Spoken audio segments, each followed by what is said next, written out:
Hello, Brain Damage Philosopher here. In this video, I'm going to try to do a summarization of my secular moral system in as little time as possible and in as layman-friendly a way as possible.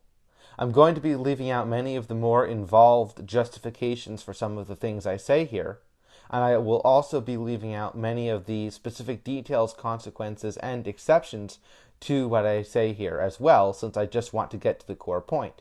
So if you think that there is something in my approach that might be worthwhile, but think that I left out justifying a few things or left out some of the exceptions that might need to be talked about, I recommend that you check out my playlist on eudaimonistic egoism, where I deal with all of this in far, far more detail. Okay, so the first point is that what allows us to recognize what is human and what is not human is because humans share a set of common properties that all fall within a certain set of ranges or are all shared roughly identically.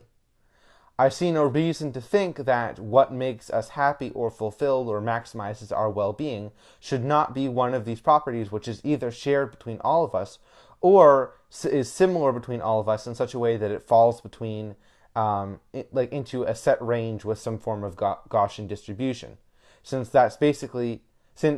what fulfills us or maximizes our well-being is based on our genetics, and our genetics obviously fall within a certain range that allows us to be identified as a common species.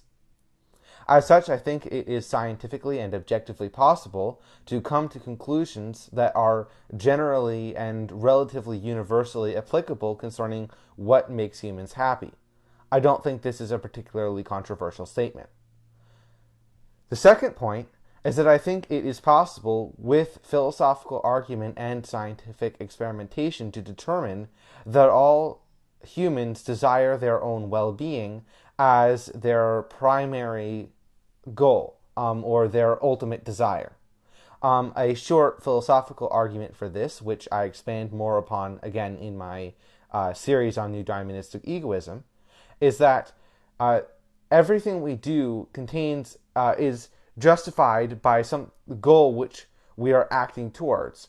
And generally those goals are either justified as allowing us to get towards further goals or justified in terms of values, and those values can also often be reduced and justified in terms of other values, and so on and so forth. And I believe that that chain must come to an end at some point, otherwise the chain of justification will go on forever, and there would be no original reason to get the dominoes falling initially for us to act in any particular way. Now, one might say that this might lead to multiple ultimate ends.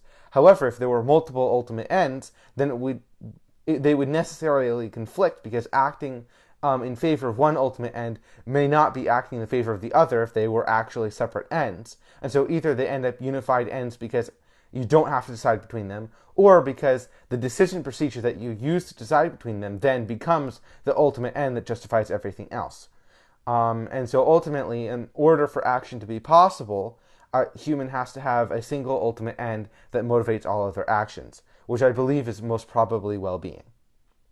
Now, if this is the case, then a hypothetical imperative, which is conditioned on the desire to achieve well-being, and the content of which is based on the procedures that are generally necessary for all humans to achieve a generalized form of well-being that works for all humans, right? So not something too specific, will be almost definitely, or definitely, depending on how sure you are about the previous 2 points I made, in effect or assertoric for any person, any human being that you speak to, because you can be sure that they desire their well-being, and so if the conditional part of the hypothetical imperative is true, they desire well-being, and so the conclusion part of the hypothetical imperative becomes true for them as well. So you can construct a syllogism that goes like this. Premise 1, if you desire well-being, you should do X, Y, and Z. Premise 2, you do in fact desire well-being. This is highly probable. Premise 3, therefore, you should do X, Y, and Z. Again, I should reiterate that these will have to be general procedures that can achieve a well-being that's common to all humans. So this won't be particularly specific to any particular human being, but will be true for all human beings. And so what this means is that it's possible to construct a way to say you ought to do this and ought not to do this to an interlocutor based on something that is true for them, which can be objectively determined about them, namely that they desire well-being and what the content of their well-being is likely to be that they can have in common with other human beings, so that you can study other human beings to determine what applies to them. I think that this is valid as a moral system because I don't think it's actually possible to universally or objectively overcome Hume's guillotine. So we should not expect a moral system to be capable of that.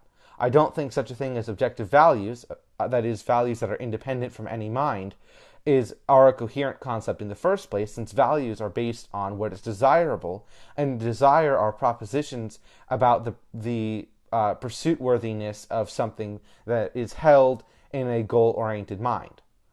I think that the strongest motivation that anyone can have is not based on objective values, but is instead based on a desire that they have, and facts about both that they have that desire and how to achieve that desire. And so I think that it's reasonable in light of those two things to say that a moral system is a system a system that governs all of our actions. And so if we have a desire that is overriding and constantly held, then that overriding desire will be the strongest motivator for us to do any particular thing at any given moment. And so anything based on that desire will be governing our actions at all times. And this can be true even if someone is mistaken about the content of what would actually make them able to achieve well-being, or whether they desire well-being at all. Now,